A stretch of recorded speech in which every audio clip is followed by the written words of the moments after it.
Hey, what's up, everybody? So it's us again. I'm back. I'm your host, Bowen, and I'm here with my buddy, Faye. Faye, that's me. That's it.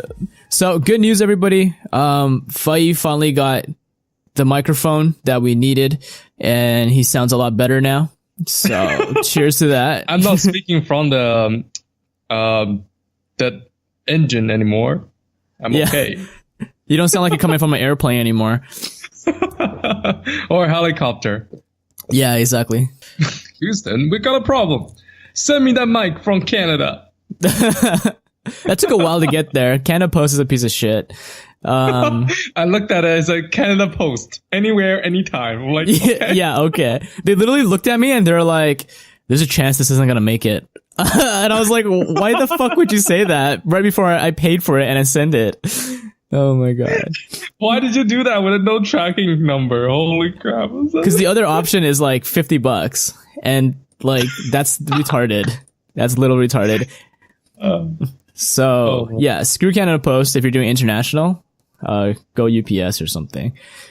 Okay, so what we got this week, man? This week we have the very famous Fullmetal Alchemist Brotherhood. That's right. So this episode, we're going to spend the entire episode to talk about it just because there's so much going on with this amazing anime. And like, this anime is arguably one of the best animes out of this generation. It's rated like number one on like almost, or like top 5 in almost all the charts. On my anime list, it's number 1.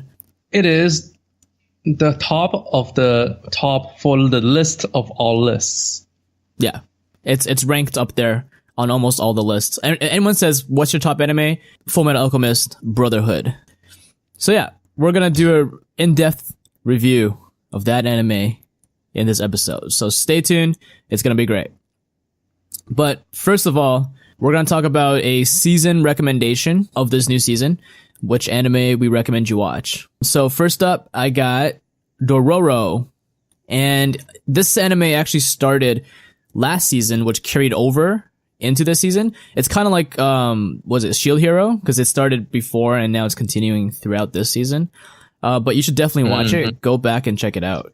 It's like a remake of a 1969 anime, which is based on a manga during that time. And I searched up the manga and it looks absolutely stupid.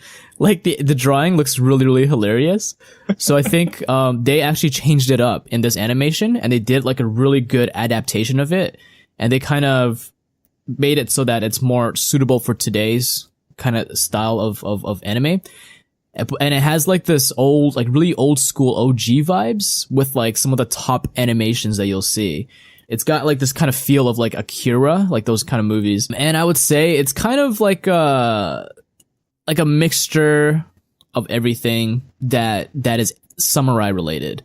Essentially, it focuses on like struggling peasants during like a samurai era. And it's about struggling peasants. Yeah, there you go. It's very clear what the moral story is in the anime. Essentially some like lord in the beginning trades his son's body. So it takes like 36 or 38 pieces of organs and body parts away from the child. Yeah, for prosperity in his land so he can rule better. So demons take away this kid and this kid gets born out as like it looks like a harlequin fetus, dude. Like, do you know what harlequin fetus looks like? Yeah. Like, it's messed up. Like, we used to, in high school, we used to, like, go into other people's computers in the lab, and then we changed their background pictures to a harlequin fetus, and we closed their monitor. And when they come back, they open their monitor, see it, and they just, like, scream their ass off. Like, it's really nasty. It basically, it's like a baby without skin. It doesn't have eyes. It just looks like a demon baby, essentially, right? Rest in peace to those babies. But, they have that in a medieval time period. What do? They fucking throw the baby out. Like, they're not gonna keep it, right? So they essentially throw the baby out. And then years later, you find this mysterious samurai with prosthetics. Like, it's prosthetic arms, like swords for his arms and shit. And it just goes around killing demons. And then over time, every demon it kills it starts getting its body parts back. So you find out that the person is this baby that they threw away years ago. And it's killing demons, yeah, and it's getting its like skin back, it's getting its nose back, it's getting its eyes back slowly as he progresses throughout the story and kills more demons. So interestingly, really cool. So online, this anime Dororo has tags in demon, samurai, swordplay, war, yeah, historical, gore, and martial arts.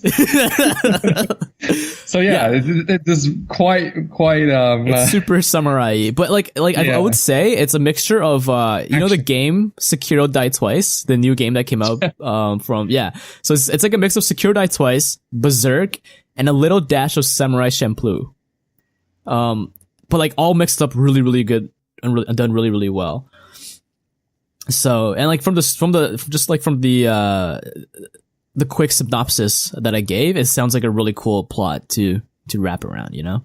So what really happens then during the story? What is he trying to do?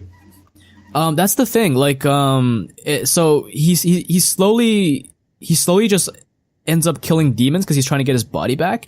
And Dororo's not Dororo, like the title of the anime is not him. He's not Dororo. Dororo's like this It's the little brother? Little kid that follows him around.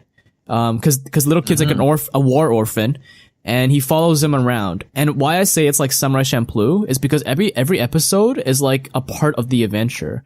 It's like they're just kind of wandering around, and every episode it's kind of like a different story. You know, like Inuyasha, like let's say, like when you watch Inuyasha, different episodes have different monsters that they fight, and it's kind of disconnected, but the overall plotline is still there. Yeah. Wind tunnel. And then he's like, "Oh, my wind tunnel hurts." Yeah, dude, he was so OP and he got nerfed so fucking hard, bro. Muraku was like the most OP character in Inuyasha. One day we need to talk about that. What is inside his wind tunnel? Yeah, we'll do a full in-depth review of Inuyasha. That's actually one of my most favorite animes. I'm not gonna lie. It's one of like my favorite animes. Like I'll watch it today even. Step back. Yeah. Wind tunnel. I remember as a kid, like everybody would just meet up and they'll talk about Inuyasha, like what happened last night. And then like everybody would go off, like, "Oh, it's the fucking greatest shit ever." And then all the Asians just like bond together. It was almost like when Naruto came out, you know, and all the fucking boys would talk about Naruto all day. My God. Anyway, sorry, that was off track. Yeah. Anyways, but it's still ongoing. It's starting to unravel. So they meet like terrible people. They meet good demons and bad demons, good people and bad people, and overall the entire world is just war torn. So they kind of like every story has like a little bit of a lesson that it teaches, but the story is really really really good. And I don't know when the end point is. That's the crazy thing. Like some plots are predictable, right? This one isn't. I don't know where it's gonna end, and it's just got enough intrigue that makes you want to keep watching. So are they just going around slaying demons to get his body back, or yes? Like, is there a specific goal he's looking for? That's the thing, because the thing is, the main character doesn't talk. He doesn't have a voice, remember? So he only got his voice back in like a couple episodes ago. So the crazy thing is, the main character of this show doesn't even say a single word until like 12 episodes in. Oh shoot. So it's really, really cool how they made it work. So it's basically just him fighting, and then the kid will follow him. Does he speaks for him, or like what happens? Well, the kid talks to him. And the kid is kind of like the interaction element, right? And then he starts to take like they're both kind of like orphans, you know what I mean? And they both kind of bond together because of that. So they both like, even though he doesn't talk, you can tell through his actions that he cares about the kid, and they travel together and they meet like new people. They meet like an orphanage, and you know, they meet like a monk. They meet like all these different things. And I don't want to spoil anything because it's, you know, I'm just recommending it for you guys to go watch it. But let's just say there's a lot of people that die, and it's pretty dark. So they got to keep moving on. It's like the personal connection between these two characters, something that people might be really interested in, just to see like their relationship with each other and how they survive together. Yeah, exactly. And the backstory is deep. Sort of, kind of just like how Shield Hero is with the little girl with a shield hero, and then she grows up, sort of like that, but obviously a little bit different. Exactly. That's exactly it. So it's kind of like what else uses that? The really famous game, Last of Us. Yeah, yes. So yeah, definitely check it out. It's kind of like Last of Us, except the main hero is like relies on the kid almost, because he doesn't know what it's like to be human, right? But he's like he has the powers to fight, but he relies on the kid in other ways, you know, to find his emotional side, to find his purpose. So it's definitely check it out. I highly recommend it. It's one of my favorite animes, other than like The Promised Neverland. It's one of my favorite animes, maybe even more than that, you know, if I dare say, of this season. So it's definitely like a hidden gem. Go check it out. Yeah, moving on. We're talking about Fullmetal Alchemist Brotherhood. We're going to dive into the meat of the content right now. Why do you think it's named Fullmetal Alchemist? I mean, I think that's something a lot of people will question, right? Why is it called Fullmetal Alchemist? That is a really good thing question. We're talking about. But he's given that name because, you know, he lost his arm and leg, and for a reason, which is that these two boys performed human alchemy, human transmutation at a young age because they lost their mother. So they try to get their mother back by doing alchemy, human transmutation, which is a taboo practice. And then because they fail, L loses one of his limbs, and then Ed loses his entire body. And then L trades with God his leg to bring back Ed's soul and attach it to a piece of armor. So at the end, Ed loses his body, but his soul is he's just walking piece of armor, and then L has no legs or no arm and leg. So because of that, they grow up and they train in alchemy more, and then they start their journey to try to find their body back. That's why they're called the Fullmetal Alchemist, because parts of them are metal, right? Mm-hmm. Now, I'm curious though, is there like a deeper meaning to that? I don't think so. But I think Brotherhood does have very significant meaning, because it really is about the two brothers. Mm-hmm. And I think the whole story is actually about the two brothers. It's about them struggling together, fighting together, having fights with each other, and then again trusting each other again. Yeah. I think a lot of it is about this very intimate relationship that is not love. No, it is love, but it's the love of family, brother, and brotherhood, basically. And I think and I think the fact that he, you know, the Fullmetal Alchemist wanted to get his brother back, and just like, you know, wholeheartedly just really trying hard to do it.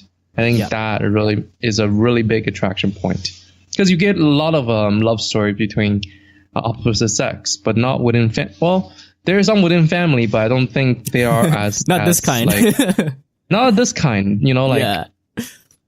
And I think people appreciate that a lot, that you can do so much with this Brotherhood. It's true. Yeah. It's I think it's one of the best animes that talks about like sibling togetherness, right? Like that brotherhood that they have. And that's what makes the story so intriguing, is because there's a lot of character building and relationships. And they all intertwine very, very uniquely and very intriguingly, right? Like, for example, all the characters in this anime, like Ed and L, they meet like a bunch of random people, right? Like they meet like the Führer, they meet the huge jacked German guy, I forgot his name, that like throws punches and flexes all the fucking time. He's like, look at my muscles, they're so fucking big. My muscles. Yeah, yeah. And then they meet like Scar, right? Who's one of the religious fanatics that goes out and he kills a bunch of other alchemists. And it's interesting, because Scar is probably one of my favorite characters, because he has such a very very strong desire to do something. He like had a very set goal. He's one-minded. He was very dedicated. Dedicated. It's so interesting you say Scar is one of your favorite characters, because he actually has one of the most interesting character development ever. Yeah, like, ever. He starts off as like a fucking extremist terrorist. Well, right? He's put in that light. I think he's put in that light for purpose. Yeah, exactly. Because of the atrocities. I think the main of war. character was in a situation where they're against him. And then when he found out that they are not actually his enemies, things changes, and then they see him in a different light, and so do us, because we are seeing it within the main character's eyes. Exactly. So I want to say before we get into anything further, this is going to be an in-depth review, so there's going to be a lot of spoilers. So if you haven't seen this anime yet, go watch it, then come back, okay? Because we're going to talk about this whole thing pretending like you guys already seen it, right? So another thing is, what do you think about the anime as a whole, like the whole production of the anime? Like before we go into like what makes this anime really good and the plot before it thickens, overall, what was your impression of the anime, dude? I think the anime overall is very great in terms of allowing story and plot to develop. I like that a lot, and I think that really can get people into the stories. That's true. Like for me though, like I thought the animation and everything was really good for its time, and the animation was definitely excellent for its time. I think. Yeah, and it was consistent. It's 64 episodes long, and it was consistent. That's the best part. The directing was really done really well too. Like the way they told the story, it feels like it's progressing like scene by scene, very very smoothly, and you're kind of intrigued by what you're gonna see. And I think it was great in a sense that we didn't really know what we're getting into, especially if for a first-time viewer, you're getting into a story about, well, they're gonna try to do something to get their arms back, but you wouldn't expect what the ending with this anime was if you actually watched it. There's actually a lot of politics. There's a lot of like morality issues. There's a lot of philosophy. There's so many core issues that we can talk about in here. Yeah, exactly. So essentially, like, I think the core of what this anime was trying to tell and what made it so appealing was the battle between like science, religion, and philosophy. Like those three channels of art or channels of belief are actually all conflicting in this story. And like, we didn't really realize it when we watched it as kids, but like when we look at it like a second time, you're like, whoa. There's a much bigger or deeper meaning to this anime, and that's why it makes it so good. Like on the surface, it's overall well done anime, but what made it so good was the deeper underlying battle of those three schools of thought. Like alchemy, for example, right? That's science. You have like Scar, who's driven by religion. He's driven by faith. Like everybody else, they have their own sense of morality. Yeah, I think I don't know, this scene, I don't know if it affected you as much, but I remember one of the scenes in this story, and it still stick with me until this day, was, I think, seeing the, major spoilers, by the way, some crazy person transmuted their daughter with their dog into a chimera. Oh yeah, oh dude. That really left me a lasting impression until this day. Yeah, that scarred us for life, right? That really, I don't know why. Why do you think that is the case? And I think it does also touch upon morality. What makes us human, right? Like I think. Yeah. So like that's a really good point. Bringing up that guy. What's his name? Doctor. I don't remember his name. Whatever doctor name. Whatever. Yeah. So like so Ed and Elle in search of the like the truth, right? They try to find their body back. They meet that doctor guy. And then they meet his daughter, and he's like, "Oh yeah, I know a lot about alchemy, blah blah blah." Super nice and stuff like that. Yeah, and then later they come back, visit the guy, and they see like a weird dog / chimera thing, right? And then they approach it, and it talks to them. It's like Ed, Elle, and it's the fucking daughter. Like that scene right there when they realize that the father took his daughter and mixed it with the dog, was so fucked up. I was so fucked up. Yeah, and he didn't, and then the father was like, he's a mad scientist, right? Like he didn't feel remorse or anything. He was just like, it's all for the purpose of science, which ties back into, it ties back into the main theme was that he completely had no limit. He gave himself to science 100%. Right? He was like, everything for the purpose of science. I even sacrificed my daughter. And that's one of the things that Ed and Elle on their journey to find like the ultimate truth, that's one of their first interactions. And I think that's a good thing for them because it teaches them like the lesson that you should not be like on that level of extremism, no matter what you believe in. There should always be a line to what what you will do for the sake of something. And that lesson carried on when they actually, realized that the Philosopher's Stone was what? Like, human souls, was made out of human souls, right? Human soul, made of human souls. Yeah. So like when they found out that, I think they kind of, because they had that experience earlier and that chimera thing hit them as hard as, it hit us, they were like, no, I'm not gonna,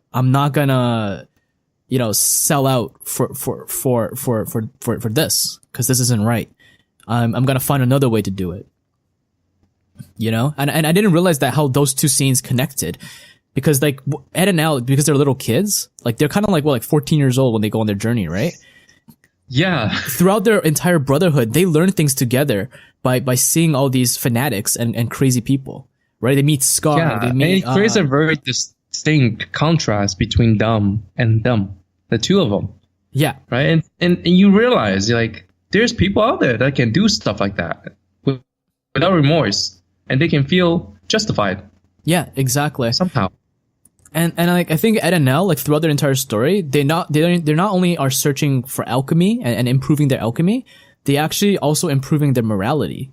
Like their personal philosophy and like what they think is the right thing to do. Because when they first left, like their village, they were all about alchemy, right? They're all about everything we're gonna do, it's gonna be found throughout alchemy. And then over time, they start realizing that alchemy isn't as great as it seems because like, they find out about the war, they weaponize alchemy to kill people. They see like crazy fanatics that use alchemy to hurt like their own daughters. And, and then they keep going. And then on the other hand, which is really interesting because you bring up Scar, right? Like Scar is the same as Ed and Elle, except he's driven by religion. He refuses to use alchemy. He does the opposite. He uses like, was it like the breakdown? He breaks things instead of puts them together. And he kills all the fucking soldiers. Alchemists. Yeah, exactly. So Scar is completely driven by religion, and he's against all the other schools of thought. So like, I think the main overall lesson that this anime is trying to teach you is that you should never be so focused and skeptical about one school of thought. Cause like there's all these different types of things. There's science, there's philosophy, there's religion, faith, theology. And all those things, some people say, oh, religion is the number one and it's the only thing. Some people say science is the only one, it's the only thing. And some people say, no, philosophy is the only one. And everybody's kind of like huddled into their own groups, right? But Fullmetal Alchemist is trying to teach us that it's just one school of thought.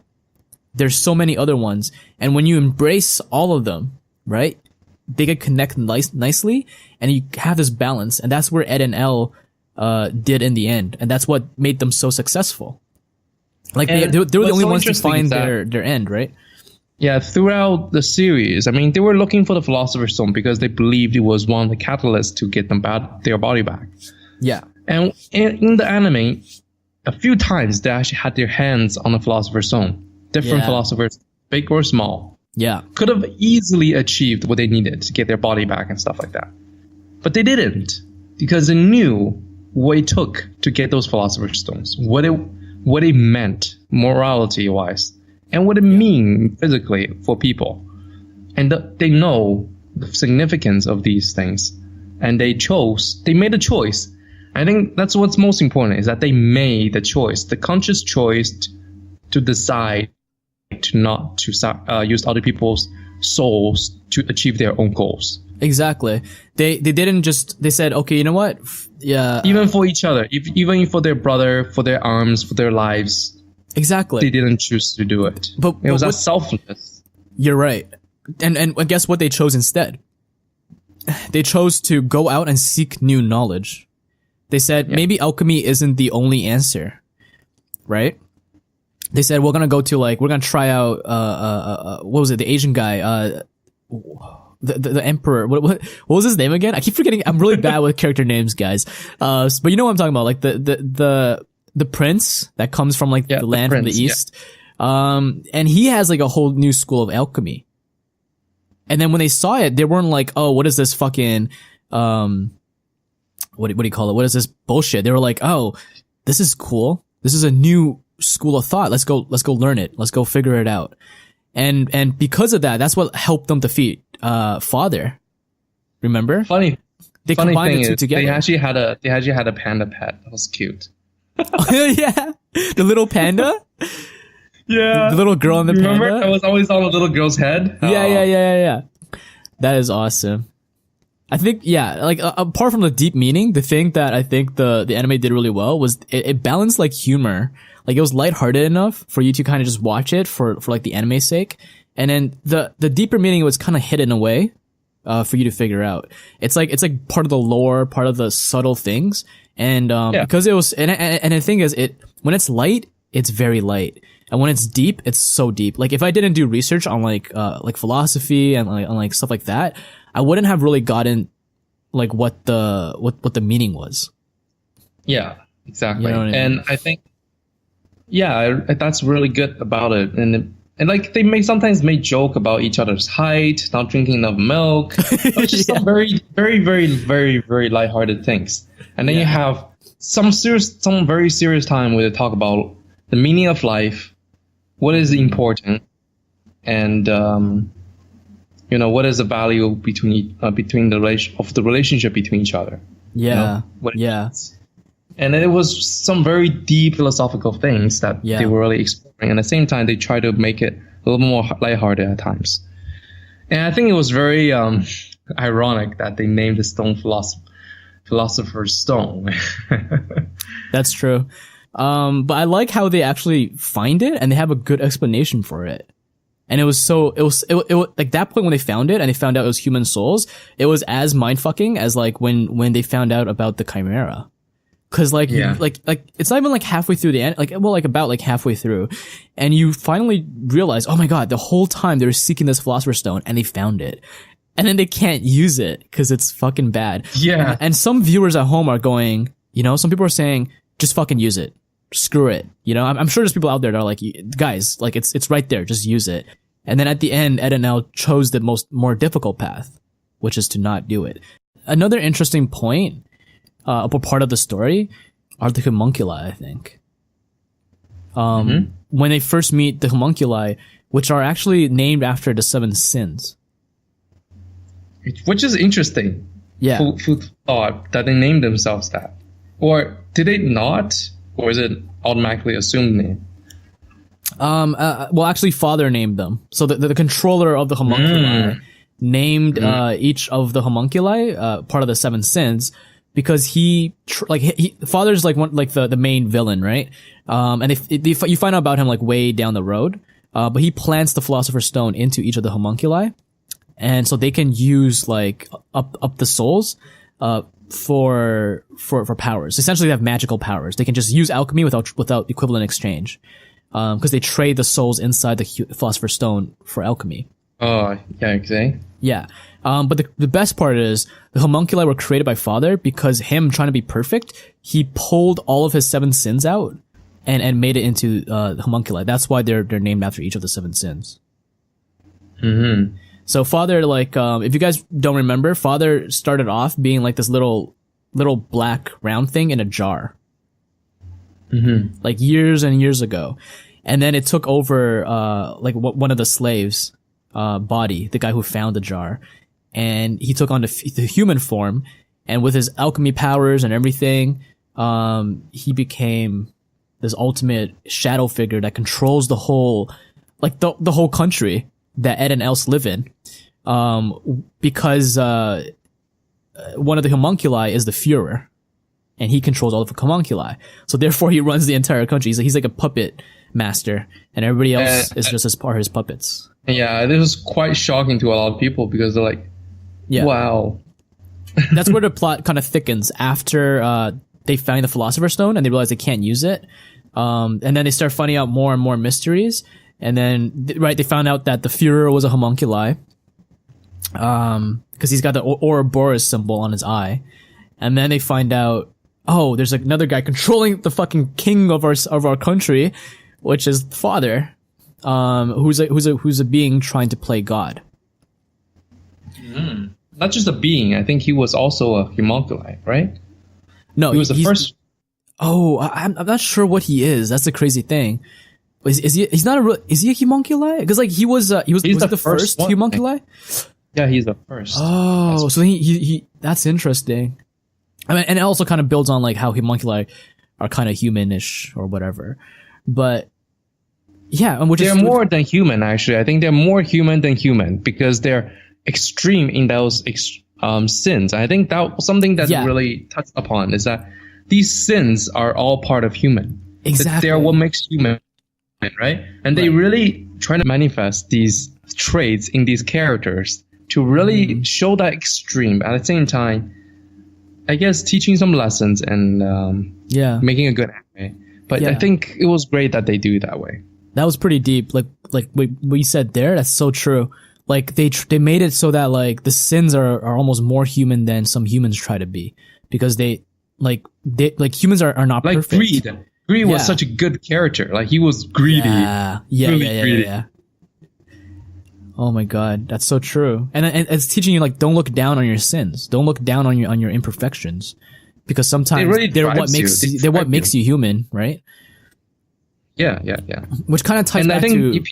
You almost feel pity for the main villain at the end, who is called Father, or the false god, actually. Because he abandoned all his 7 sins. He did not want any of them because he felt like he was imperfect with them. Yeah. And truly, was that actually the truth? Like, with the sins, would you be more perfect? Mm-hmm. Or is it with the sins, would you be more perfect? That's true. And I think... Yeah. Actually, he wanted to be perfect. He wanted to be God, remember? Yeah. And that's why he shed all those things. He shed all of it. And then, that's true. He thought he could become God, with the Philosopher's Stone and like by trading human souls. And then he tried to eat God and become God. Oh yeah, he did. Remember? That's kind of interesting because he also found perfection by rejecting everything else except alchemy. He thought alchemy was the one truth, remember? So everything he did was done through alchemy, by trading human souls, by doing like giant transmutation circles under cities. And then he took out all the sins and used alchemy to reanimate his sins almost, right? So I think Father was the closest that anyone's ever gotten from using alchemy to becoming a god, which is kind of like today where you use science to play God, right? Like people who make clones, people who make humans and stuff like that. And there's a lot of like debate today even on like how far should we go with science? You know, like AI, okay, should we go like human clones? Should we create genetic modifications for children? And I think all of that is kind of in almost like a very subtly hidden way transplanted in this anime through Father. Because Father was using science to play God, and it's hurting everybody in the world just so that he can do those things, and just so that he can play God and have creation and explore those things almost blindly. Like there's no limit. Unlike Ed and Elle, who are like, okay, we understand the power of alchemy, but we're gonna choose to not do this. We're gonna find a better way to do this where it doesn't hurt people. Right? Or you know, we're gonna find another way. And at the very end, we find out that when Father was fighting Ed and Elle, that Ed and Elle actually had the better philosophy. They had the better view on morality than Father. I mean, obviously, like, cause he's the bad guy, right? But it was actually subtly explained to us, when they all go through the gate of truth and they meet God, or the truth, or the one. This is what I think is one of the best endings ever. Was that when Father goes through the gate of truth, right? And he talks to God.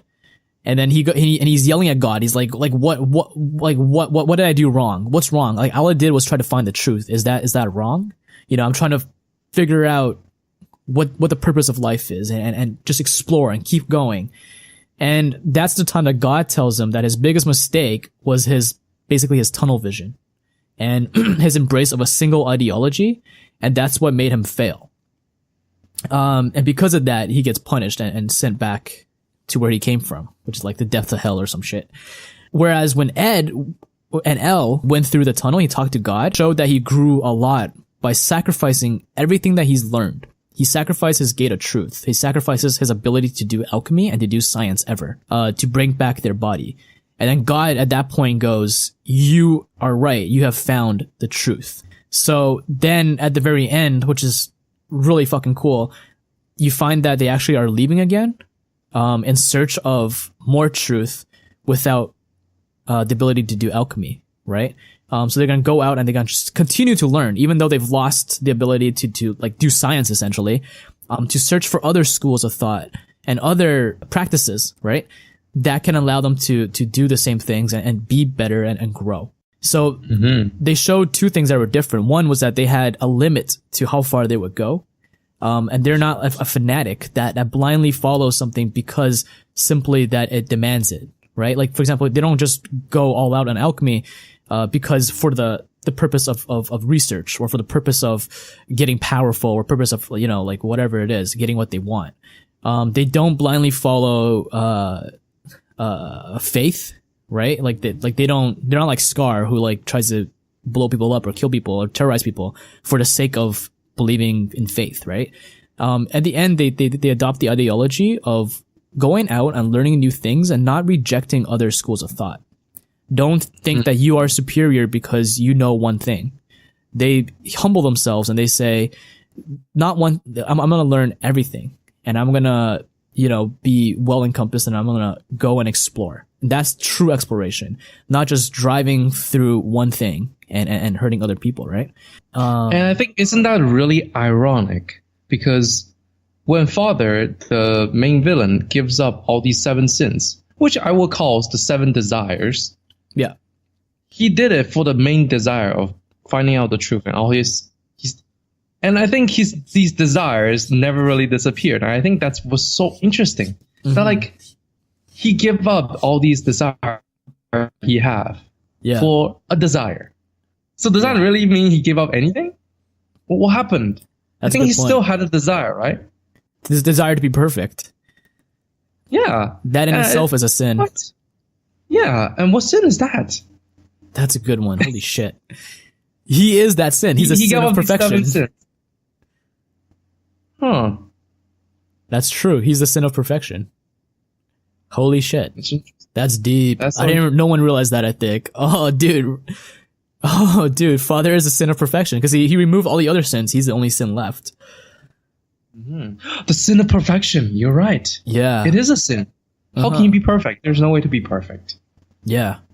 In a way, by giving up these desires, he becoming perfect. Yeah. And in a way, by wanting to be perfect, you're a combination of all those things.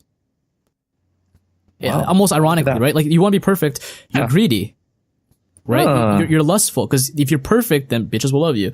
Like all those things. Like you have power if you're perfect. That's wrath. It's almost ironic that being perfect itself is imperfect because you cannot be perfect. That itself contradicts everything. It is a paradox, yeah. And that's why I guess he got punished for doing that. And you see that, like, it's another thing I want to talk about, like, cause he's your favorite character, is Scar's role. Yeah. Right? Like, Scar is a very interesting anti-hero.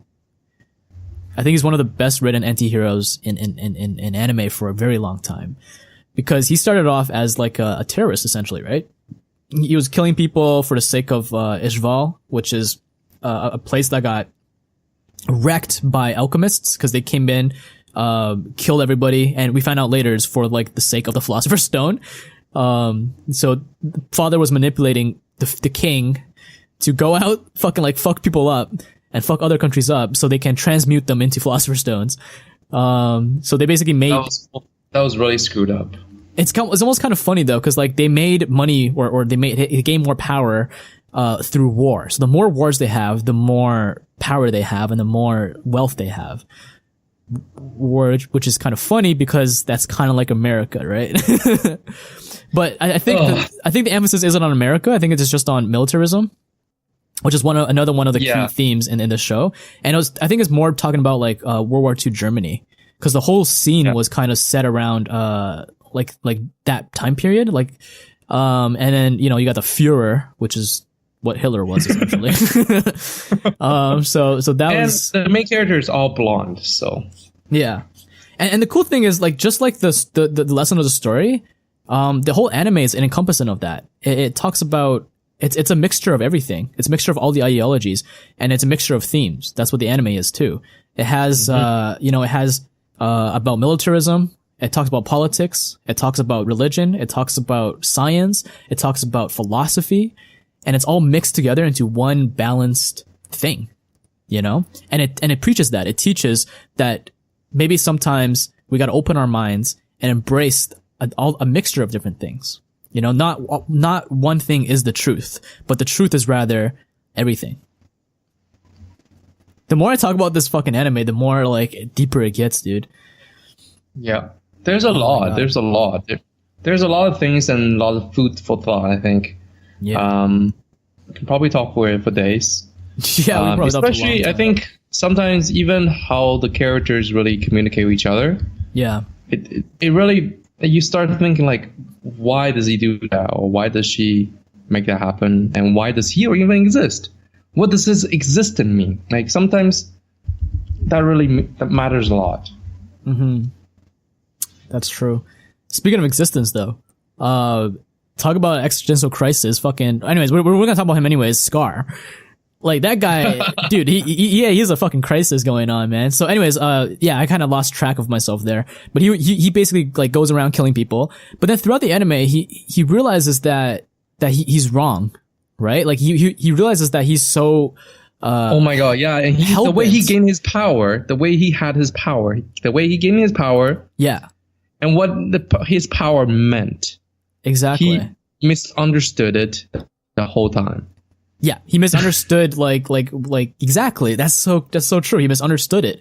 Kind of like people who misunderstand like the certain religious practices to the extreme, and they end up terrorizing or doing things, right? And same with Scar. He realized, but then he came to the understanding that he misunderstood it, and then he kind of came around.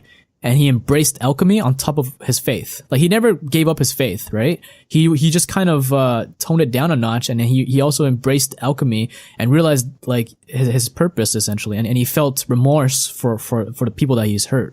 And by using alchemy, he also took his brother's arm, which is a huge symbolism. You know what I mean? It's very significant. Whole show, I think, is super significant. It is because one of the arms is what Scar has. It's the ability to decompose. Right? Which is what Scar's ability is, because he's got the decomposition tattooed on his arm. The other one, which is his brother's arm, is the ability to perform regular alchemy, which is to transmute.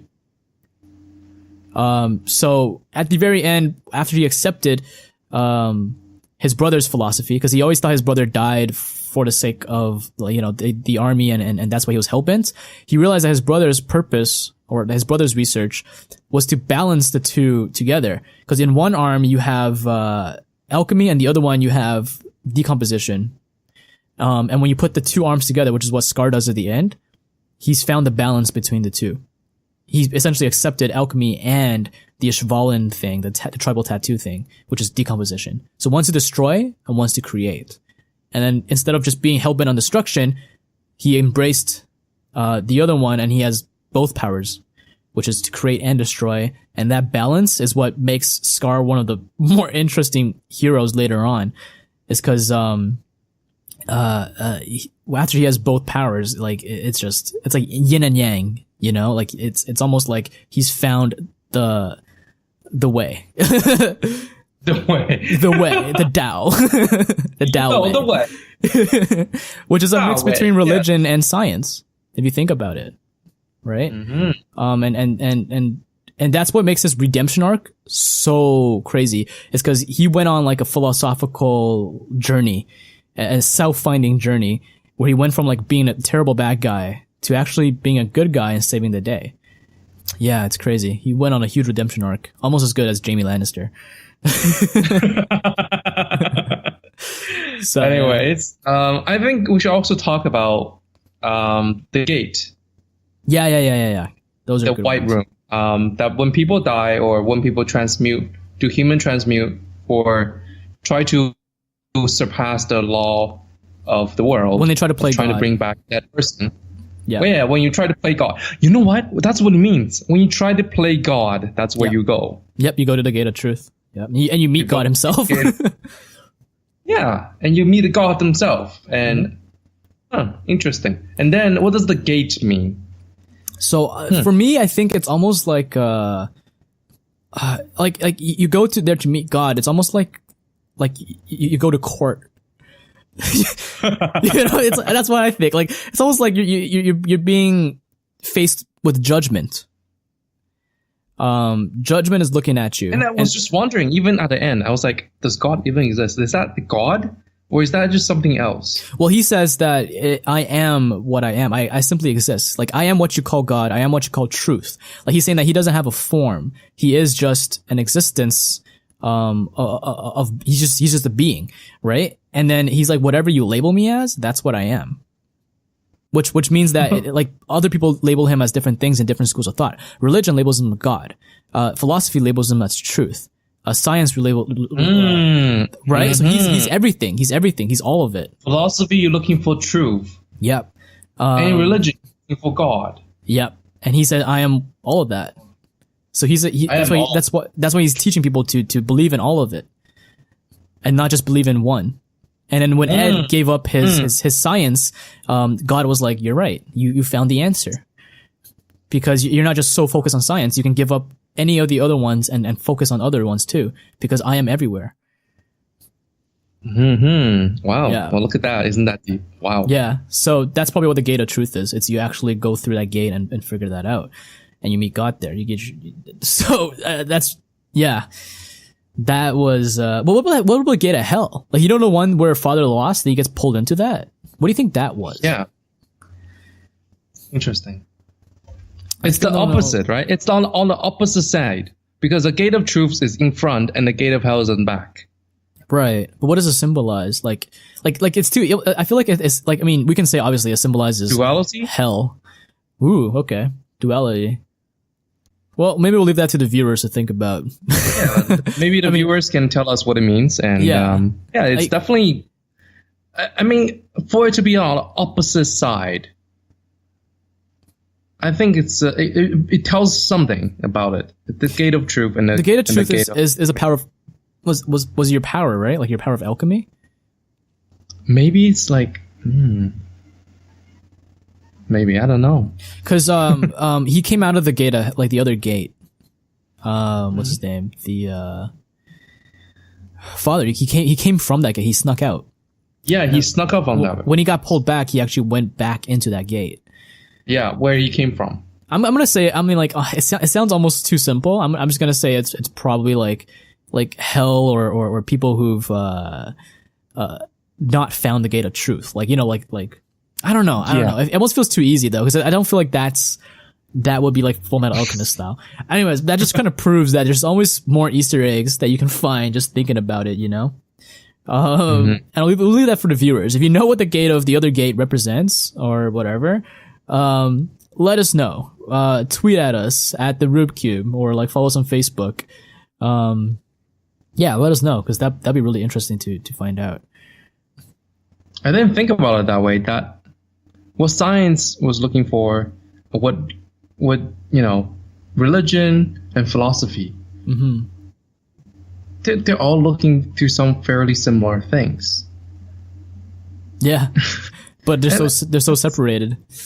Yeah, it is. Yeah. Oh. And then the separation is kind of, you know, done by us humans, because we can't embrace all of it through our mind. Yeah. Yeah. But I don't think it stops there. I don't think it just applies to science, to philosophy, or like the search of truth.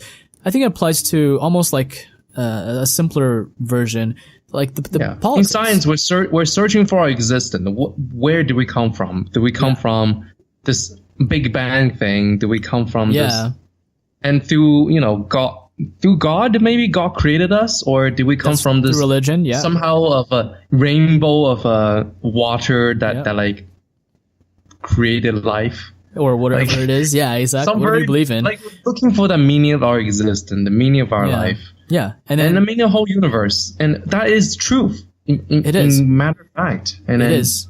And that's what Ed and I were searching for, right? Because like they had the emblem of searching for the thing to fix their body, but essentially they were on a bigger journey to search for the meaning and purpose of their life. And then they realized that after, at the very end, that this whole thing took them on a journey to find what is the whole meaning of existence. And they found out that it's everything. It's all around them. Yeah. Yeah. Yeah. I mean, is there anything else you want to add, or should we just kind of end it up there? Leave something else for the viewers to think about? I think it's already heavy enough for anybody to digest at this point. Yeah. Quite a bit. Yeah, it's very deeply philosophical and gets you rethinking. And I think that's why this story and plot is so high up there in terms of ratings. Is that it's not just a simple anime. It's not a simple anime.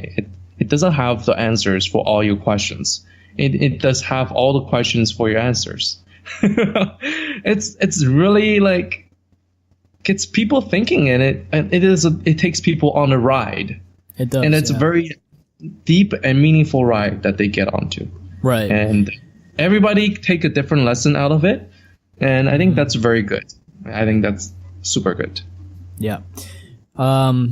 So yeah, I mean, we both hands down recommend this anime. Go watch it. I mean, if you're here, you probably have already seen it. Go watch it again. See if you can pick up those Easter eggs. It's going to change the way you're going to look at the anime once you know like what the whole underlying theme is. Because I watched it a very long time ago in high school, and I never got any of the things, And I don't think you can get it on the first try. Yeah, you don't connect these thoughts. Exactly. Because like you don't really know what you kind of get into, but then now that you know the premise and you kind of know the philosophy behind it, it's going to be a whole nother anime to watch. You know what I mean? It's going to be like, whoa, I missed this part, that part. That all clicks. Oh, I know now. What? You know when Alphonse and Eric, they actually transmute to get their mother back. It's driven by desire, and also driven by the desire to become God, because only God can do that. And that's why they go to the gate of truth, and they have to face that trial. Yeah. Yeah. They're being judged by God. That's okay. Yeah. That's very deep meaning there. Like, I never really understood. Like, oh yeah, he does this and they'll go there. But why? Everybody it's because who does they're that goes driven there. by this desire. Yeah. Yeah. And funny thing is, they're actually given powers because they went through. They at what cost, right? Yeah, I think it's because I think instead of punishing automatically, well, they do get punished, right? They fail the transmutation, they get like body parts taken or whatever, but they're also given something by the being, right? After they go through the gate of truth, is that they're given knowledge. They're given like something back to help them search more. So instead of getting sent straight to hell, they're actually given a little bit of more wisdom to go and find the truth again. So they're given a second chance almost, right? God's actually giving them a second chance and says, go see if you can make up for what you've done. I'll give you a second chance. And that's so like a trial. Exactly. So instead of just saying, I'm going to punish you, you're either going to go to prison or go to hell or die or whatever. They said, you know what? I'm actually going to give you something. I'm going to give you more wisdom, more enlightenment. And now you're going to go back and you're going to try to figure it out. I'm still going to punish you, but let's see if the enlightenment helps you figure out for yourself, right? And it's kind of like spirituality, where a lot of times you fuck up in life and stuff like that. You go back to spiritualism to kind of find yourself again. You know? Very true. It's almost like a redemption, yeah. So, which is kind of learning about this anime still. Yeah, learning from this one. Of course. Yeah. Anyways, I do want to say that, for a lot of people who have difficulty deciphering the philosophy of Fullmetal Alchemist, or for a lot of scholars and educated folks, it almost seemed like kind of a naive that the theme is about acceptance of everything.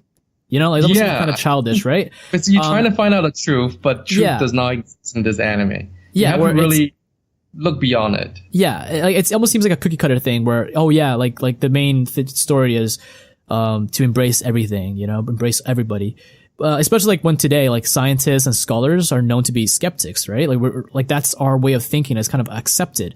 And that's what separates them from ideologists. But it may seem like this seem as, although like just kind of focus on, the morally good, or it doesn't seem to be realistic.